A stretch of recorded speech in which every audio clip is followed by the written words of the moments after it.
अभी इसके पहले की जो स्टोरी अभी जो हमने शूट नहीं की है उसके आगे की शूट की है, उसमें ये है कि अभय को फिर से दोबारा से वहीं पे एक जगह चोट लगती है जहाँ पे उसको ऑलरेडी इंजरी हो रखी है। और अब डॉक्टर ने कहा है कि अब इनको हॉस्पिटल में भी रखने का कोई फ़ायदा नहीं, कि कभी भी दम तोड़ सकते हैं, तो इट्स बेटर आप उनको घर ले जाइए। तो अब एक फ्लैशबैक आता है जहाँ पे अभय ने मेरा हाथ पकड़ा हुआ है।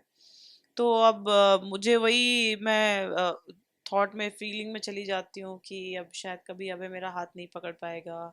तो मतलब इमोशनल होके वही उसको मतलब याद कर रही हूँ कि शायद अब ये हमारा आखिरी वक्त है और हम कभी अब एक दूसरे के साथ नहीं रह पाएंगे। तो वो एक इमोशनल मोमेंट था, तो वही एक सीन शूट किया था। उम्मीद तो है कि अभी भी, कि अभी बस जगह ऑब्वियसली जब तक सांसें चल रही हैं तब तक उम्मीद तो आप किसी के लिए भी नहीं छोड़ सकते। तो वो है, लेकिन एक होता है ना कि preparing yourself for the worst. तो वो एक वैसा वाला सिचुएशन था कि मतलब उम्मीद तो है, पूरा प्यार भी है, भरोसा भी है, लेकिन कुछ भी कभी भी हो सकता है।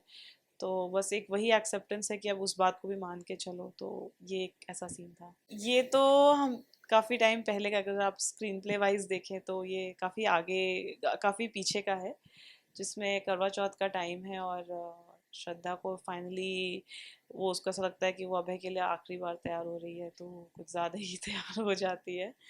और वो अभय से बोल के जाती है कि मैं होप करती हूँ, मैं उम्मीद करती हूँ कि आप ही मेरा व्रत तुड़वाएंगे, और मेरे इस यकीन को खाली मत जाने दीजिएगा, आप आइएगा मेरा व्रत तुड़वाने।